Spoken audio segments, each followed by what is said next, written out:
Kyoto is home to some of Japan's best cafes, and I'm going to take you along to 8 of them today. Let's get going.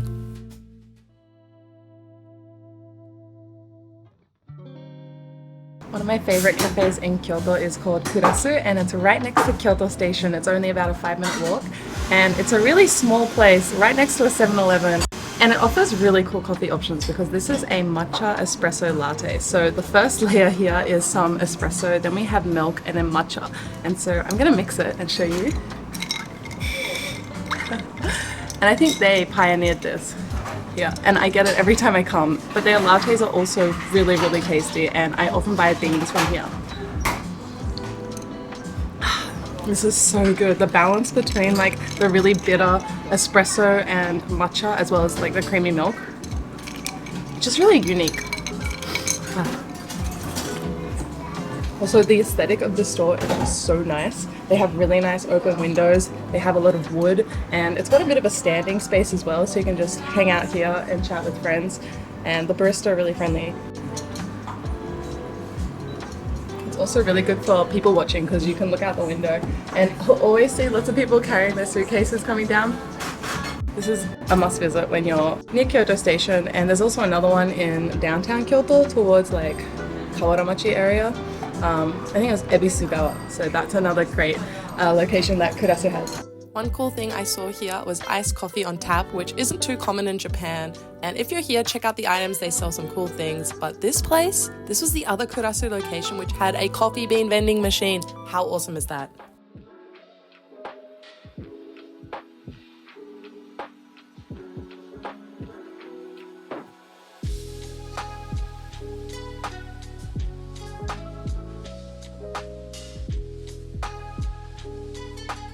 Another cafe I want to introduce is Astrea Coffee, and it's only about a 15 to 20-minute walk from Kyoto Station, and they're known for making really beautiful lattes with beautiful latte art. This is my second time visiting, and I'm just always so impressed. The art is just so incredible.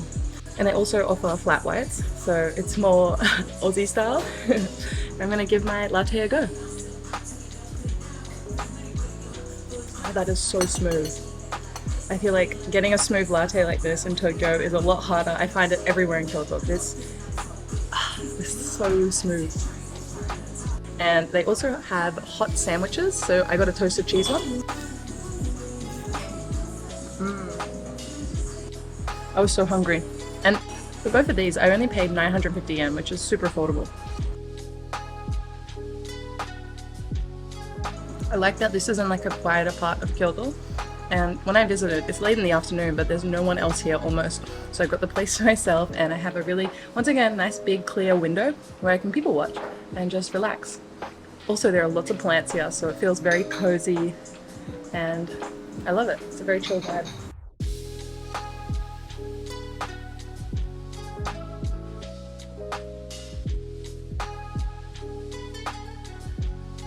I love just relaxing at these cafes and taking in the local environment.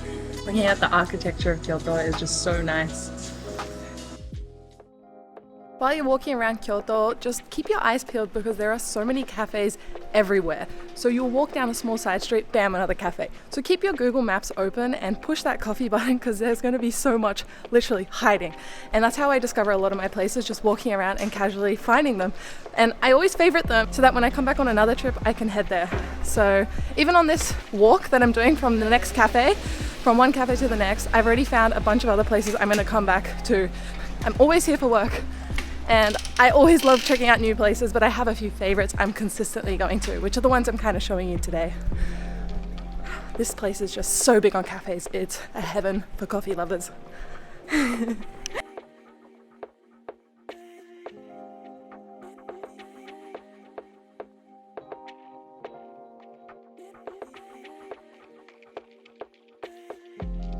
Welcome to Weekenders Coffee. This place is in the middle of downtown Kyoto, and it's actually only open on Saturdays and Sundays. And I've introduced this previously, but it's one of my favorites, and I keep coming back here because the atmosphere of this cafe is unlike anywhere else I've ever been to. You're basically in between a bunch of machiya, which are old style Japanese houses, and they've been renovated, so inside is quite modern. But you're sitting outside in this kind of courtyard, and there's tons of nature. There's green moss. They've also got autumn leaves in the autumn season, and we've got stones on the ground. And the seats are quite unusual because they do have benches, but then you can also sit on like the rocks here, and that's where you actually place your coffee. And so I've ordered myself a oat milk latte, and apparently oat milk helps to bring out the flavor of coffee, according to my friend Joe, who told me that recently. So I'm giving it a go.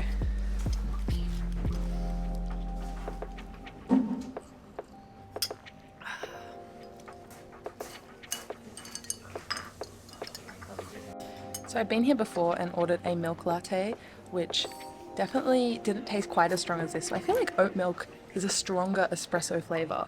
So if you're looking for a big, strong coffee hit in the morning, I'd probably go for oat milk. I'm very new to the oat milk scene, but it's very popular in Kyoto. I've seen it at a lot of cafes, as well as Tokyo too.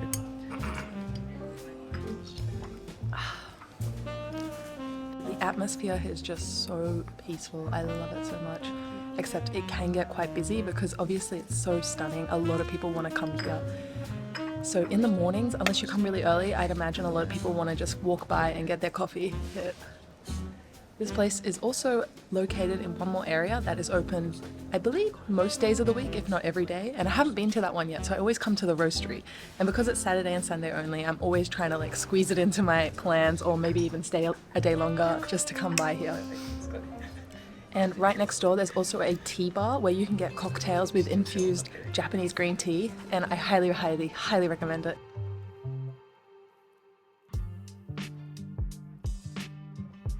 I made some Japanese friends and they've offered me to try the flat white, which is apparently on the Ura menu, which is like the secret menu. 美味しい。めっちゃスムーブ。This is really smooth. 超美味しい。超美味しい。ありがとうございます。むしろ出てもいいですか？もちろん。すみません。こんな感じで恐縮です。恐縮です。英語でなんて言うんですか？Thank you かな。Thank you。よく来られるんですか？彼はよく来てて、僕はおすすめされて今日初めて来ました。職場が近くで。京都のおすすめのカフェ教えてください。I recommend Woven. Woven. Ah, it looks good. It looks really, really good. Wow. My friends Kanchan. Kanchan. Oh, your friend runs? Yeah. Oh, very cool. Wow, you look like you know good spots.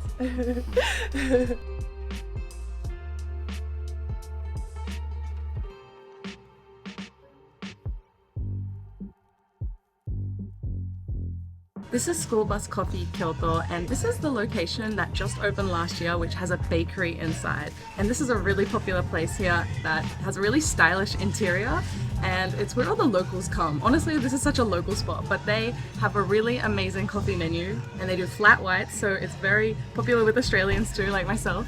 And I ordered myself a flat white, and the barista did a really, really nice latte art on here. So time to enjoy my first sip of the day. This is the first coffee of the day. Ah, that's really smooth. I always love that first espresso drink of the day. And because this place has a bakery too, I couldn't resist getting some nice baked goods, and they had vegan options as well. This is a vegan friendly baguette, and I also got a vegan friendly tomato herb bread roll. I believe there's tomato inside here. And they also had bagels as well as croissants and sweets, so there's lots of stuff for everyone. Yeah, and it's a really, really nice interior here. Like they've got nice couches where you can relax, you have like magazines, they've got really good music playing, and the baristas once again are all English friendly and they're all really nice.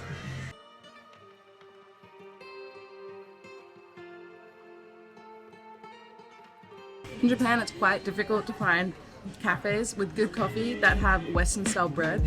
So this is a really good place, especially if you just want to have like a morning breakfast. And for everything here, I paid about 1,280 yen, so it's within budget for sure.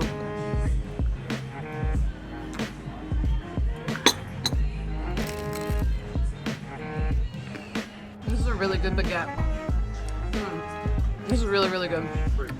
If you pay an extra 30 yen, you can also get butter on the side, but they won't toast it. One interesting thing about this cafe is that all of the interior is done to like suit an American school bus. And being Australian, I've never ridden an American school bus, but it has that yellow, you know, bright yellow exterior. So there's really cute design elements in here, and even the logo here is literally the school bus. If you didn't know, Japan has a real big obsession with America, so a lot of cafes here will be inspired by America, and there's not just cafes but restaurants, so there's a lot of America core culture here. Which if you don't come from America, a lot of it is still foreign, but I think for Americans it's probably amusing seeing what parts Japan takes and makes their own. It's time to try this tomato bread. I'm very curious to what is inside. It tastes almost like sun-dried tomatoes. Yeah, I like them though. It's really tangy. Once again, another nice thing about this cafe is there's a nice big glass window and you can people watch. I feel like that's a common theme for all the cafes I'm going to. Just like big large spaces, big windows with nice natural light. Yeah. I do like the sofa seats, although it's just a bit awkward if you're by yourself. In a big group it would be really nice to claim a seat on there and just relax, because they have lots of local Kyoto magazines here you can check out and enjoy and probably discover other cafes that way.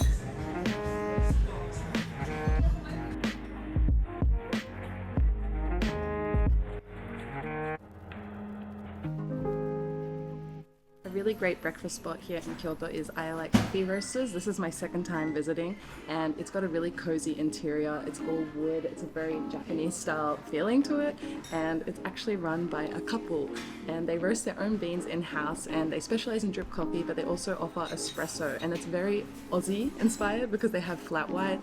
I even saw some lamingtons, and there was a matcha one. So I'm going to take my first sip of coffee. This is my first one of the day.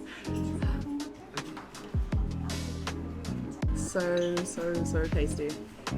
And they also speak really good English here, by the way.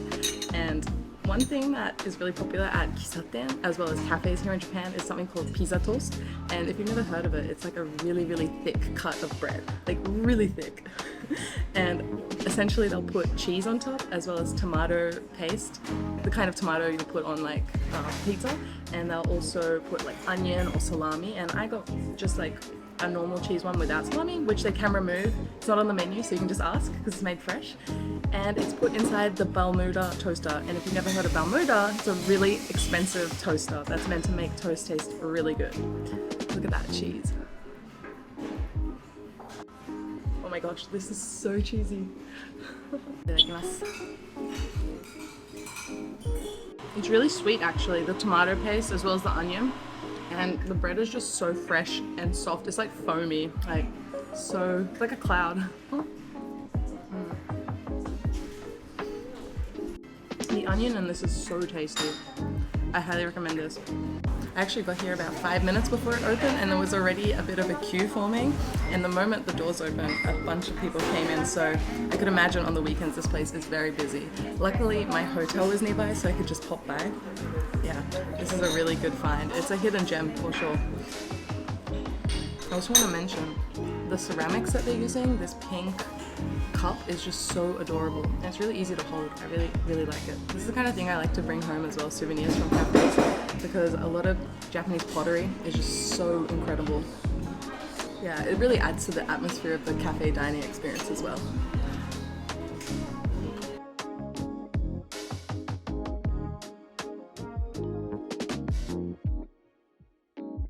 I'm having a proper look at the menu now, and their menu for drip coffee is just so extensive. There are so many different beans available, and they're also selling their own beans here that they've roasted in-house, so you can take them home with you as a souvenir. I also read online that there are a couple who run this place, but the wife bakes all the goods and the husband roasts all the beans, so it's a really good power combination.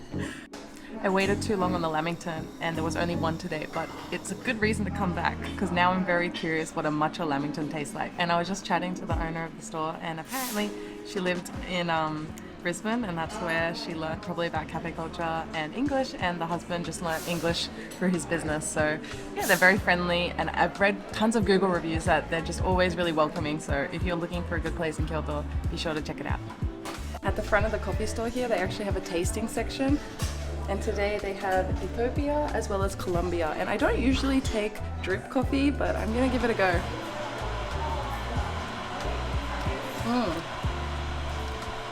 This is supposedly the city roast with a red honey undertone. It's actually quite easy to drink. I love having drip coffee at a specialty store. They're able to make it in a way that I can actually enjoy it, because a lot of the time it's just too bitter for me, but I do like it when it's fruity. And there's one more I want to try here, the Columbia. So the Columbia is the fruitier one. Oh yeah, this is really fruity. This is super easy to drink. It's like a little shot glass.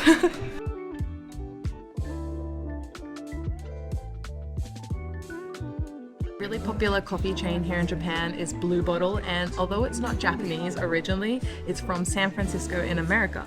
And there are so many locations now throughout Japan, and something unique about the ones here in Japan are that they have a really nice design. They really fit into the urban lifestyle of each neighborhood that they open their stores in. And so this location is in Rokkaku in Kyoto. It's Blue Bottle Kyoto Rokkaku, and it's right around the corner from a really stunning temple with sakura trees that kind of hang down. And I've ordered myself not a coffee today, but a hot chocolate, because I've had a lot of coffee so far in this video and it's time to shake things up. And Blue Bottle actually specializes in a lot of drinks.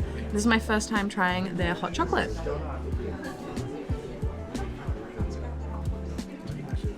Wow, that's a really rich, creamy hot chocolate.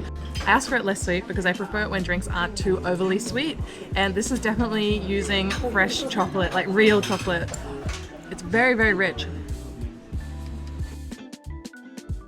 This location here is so stunning. It's basically inside an old Japanese household. It feels like that anyhow. And we've got these nice Japanese style windows made of wood, and I've got a great view. Once again, clear windows, and there's so much happening. This is a busy street. There's cars going by, there's bikes, there's people walking, and so there's a lot to just look at and enjoy the view. This feels very much like Kyoto. So if you're coming to Kyoto and you want to experience a cafe that lets you kind of embrace that local atmosphere, this is the place. Blue Bottle has a very much cult following here in Japan, so no matter which location you go to, expect it to be busy, lots of lines. I happen to come in and secure the best seat right next to the window, and I can see the baristas working away. And this is the second floor. Downstairs is where you'll order. Yeah, it was very lucky. The moment I came in, a huge crowd of people came and they had to basically turn them away. You could only get takeaway. I also picked up this little map. It's cute. It's like Blue Bottle themed. I guess they created it, and it's like a walking map of Kyoto. I don't know what's inside. It's only in Japanese, but it seems to just be a central town map. And they've put in a few spots that they recommend. Of course, the other Blue Bottles. The only other Blue Bottle I've been to in Kyoto was Nanzenji. Nanzenji Blue Bottle in the autumn is so pretty. It's got all the red leaves. It's got a really nice exterior and interior. It's one of my favorite Blue Bottles in Japan, if not my favorite, but this is a close second. I'd love to come here early in the morning when no one's around and just kind of sit here with a book and read. It'd be a very nice experience.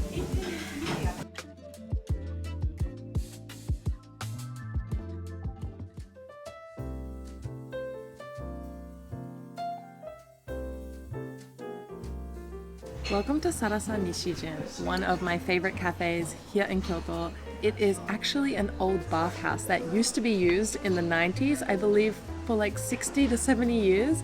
And then in 2000, they renovated it into a cafe. You can actually see the remains of the original wall and the mural at the back of the cafe. It's really, really unique, and it's a fun place to just dine and relax. It's a very cozy atmosphere. I want you guys to check out the menu. It's all hand-drawn and it is so adorable. Like, look at this. This is such a typical Japanese thing and I love it.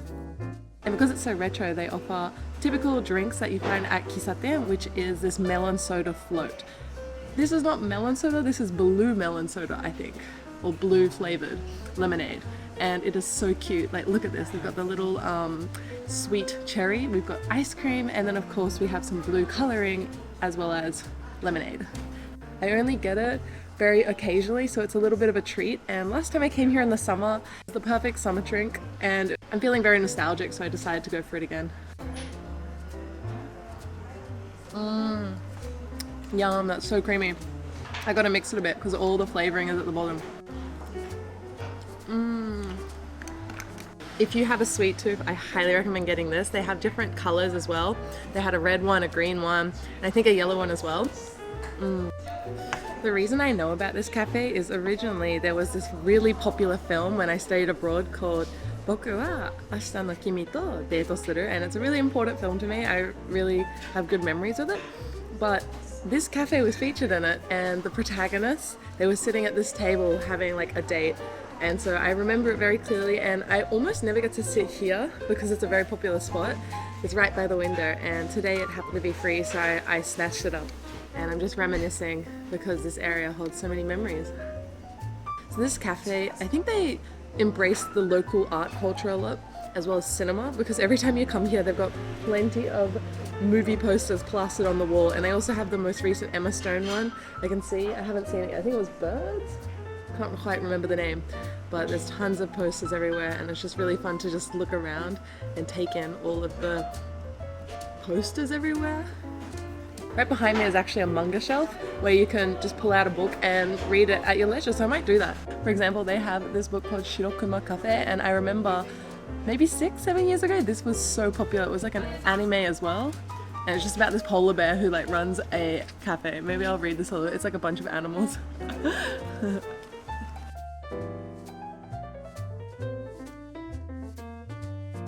They also had some more magazines up the back, and this is my favorite thing to pick up whenever I'm in a cafe. When you're in cafes in Japan, be sure to look out for them.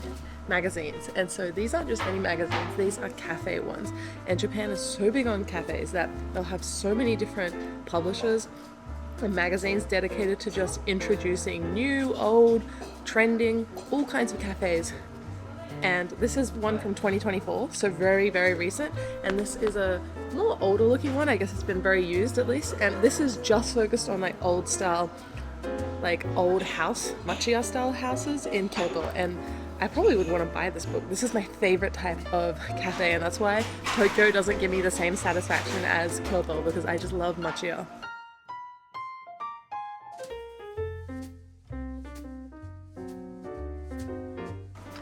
This cafe also offers lots of hot drinks as well as coffee, but I decided to go with a chai latte as well to warm up. I'm a little chilly after my cream soda.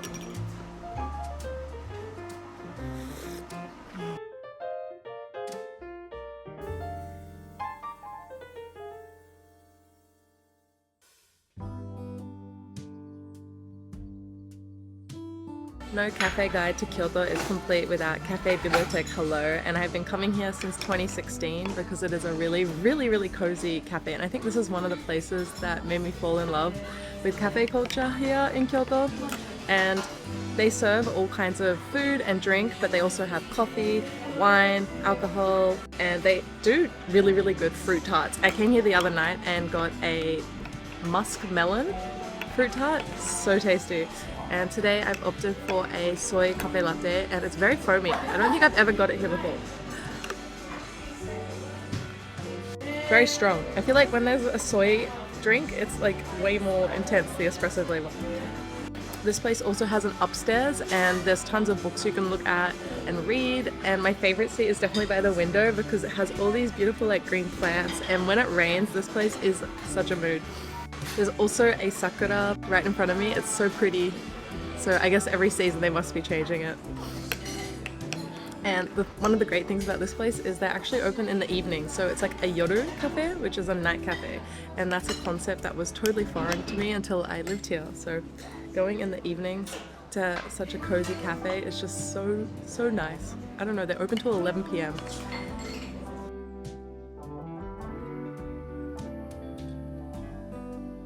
If you come here wanting to eat, I highly recommend the Genovese pasta. It's so good, and they put potatoes inside, which is very new to me, but every time I come here I get it. I got it last night when I came with a friend. It's so tasty. If you come here, make sure to bring enough cash because it's cash only, and I managed to squeeze in another orange juice, freshly squeezed, pun not intended. Otherwise I would get a salad as well, but have to be next time.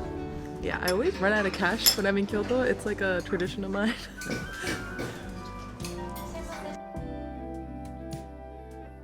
My orange juice is here. I really need this. I've been having really bad allergies with the cherry blossom season, so getting some vitamin C. This is exactly what I wanted. And finding freshly squeezed juice in Japan at cafes is not too common, so I'm always very keen to order it once I see it on the menu. I gotta be careful, I'm gonna finish this in like one big sip. So there you have it, some of my favorite cafes in Kyoto. Like and subscribe for more content like this, and I'll see you in another video. Bye!